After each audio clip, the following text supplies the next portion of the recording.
Didik TV KPM. Okey, saya teruskan Aiman. Silakan.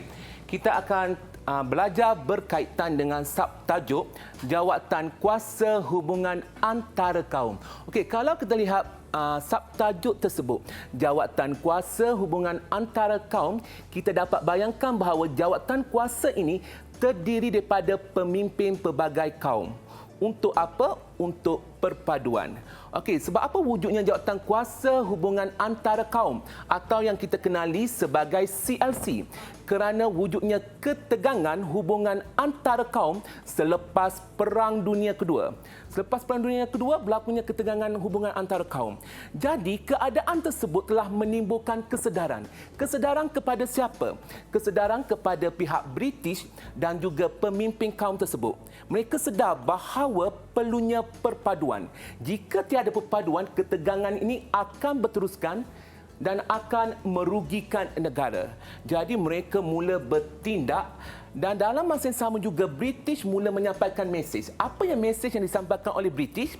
Ialah perpaduan adalah satu elemen penting untuk memastikan negara mencapai kemerdekaan. Tiada perpaduan, tiada kemerdekaan. Dan ketika ini, perpaduan berfokus kepada 3 kaum utama di tanah Melayu, iaitu Melayu, Cina dan India. Jadi berikutan daripada keinginan untuk mewujudkan perpaduan, maka terbentuklah jawatan kuasa hubungan antara kaum. Okey, kita akan lihat latar belakang macam mana jawatan kuasa hubungan antara kaum ini terbentuk. Okey, jawatan kuasa hubungan antara kaum atau kita kenali juga sebagai Communities Liaison Committee CLC ditubuhkan pada Januari 1949 yang menghimpunkan pemimpin utama masyarakat ataupun pemimpin utama masyarakat pelbagai kaum. Dia menggunakan perkataan menghimpunkan. Sebab apa menghimpunkan? Sebabnya dalam jawatan kuasa hubungan antara kaum ini terdiri daripada pelbagai kaum yang mewakili Melayu, Cina dan India. Itu kita menggunakan istilah menghimpunkan. Okey. Kita akan lihat apa objektif pembentukan CLC atau jawatan kuasa hubungan antara kaum. Ada 3 objektif. Yang pertama, mengkaji hubungan kaum secara mendalam. Mereka akan buat kajian, mereka akan mengkaji berkaitan hubungan kaum secara mendalam, secara teliti. Okey, seterusnya, membetulkan balik keadaan politik, ekonomi, sosial supaya wujud pembahagian yang adil untuk semua komuniti. Mereka nak Melayu, Cina, India mendapat keadilan, maksudnya mendapat hak yang sama. Okey. Dan seterusnya, yang ketiga, mewujudkan keadaan harmoni dan muhibah dalam kalangan penduduk negara kita. Itu yang ketiga, itu sangat penting untuk memastikan masyarakat harmoni dan muhibah. Bayangkan jika masyarakat itu tidak harmoni dan muhibah, apa yang akan berlaku? Huru-hara cikgu. Huru-hara, kucak-kacir, keadaan tidak tenteram. Kita pun tak bebas seperti macam ini. Betul tak, Aiman? Betul, cikgu. Betul. Jadi pentingnya masyarakat harmoni dan muhibah. Okey. Okey, ini adalah anggota jawatan kuasa hubungan antara kaum yang dibentuk, yang menghimpunkan pelbagai kaum, pemimpin kaum yang ada di tanah Melayu. Okey, penasihatnya ialah Malcolm McDonald, Governor General British, pengerusinya EEC Turasingham, wakil orang Ceylon. Wakil Melayu, kita ada wakil Melayu itu Datuk On Jaafar yang merupakan Menteri Besar dan juga Presiden UMNO. Adanya Datuk Abdul Wahab Abdul Aziz atau kita kenalinya sebagai Datuk Panglima Bukit Gantang. Itu nama samarannya. Okey, Menteri Besar Perak adanya Muhammad Saleh Hakim merupakan ahli Majlis Perundangan Negeri Selangor. Dr. Mustafa Usman, ahli jawatan kuasa kerja UMNO dan yang terakhir Zainal Abidin Haji Abbas, Setiausaha Agung UMNO. Ini merupakan wakil bagi orang Melayu. Seterusnya kita ada wakil orang Cina. Siapakah wakil orang Cina?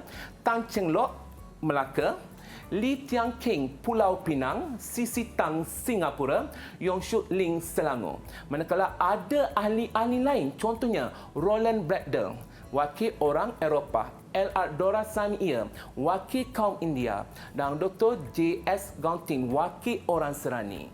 Okey, ini menunjukkan bahawa jawatan kuasa hubungan antara kaum itu telah menghimpunkan pemimpin pelbagai kaum di tanah Melayu supaya kita boleh mendengar permasalahan yang ada dan boleh fokus ke arah perpaduan.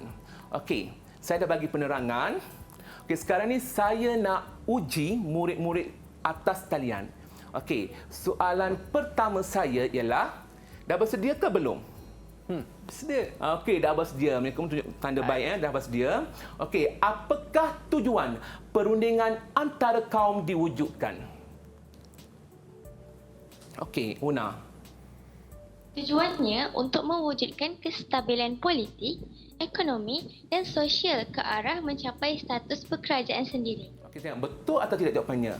Okey, tepat. Mewujudkan kestabilan politik, ekonomi dan sosial ke arah berkerajaan sendiri. Stabil baru boleh merdeka. Okey, seterusnya.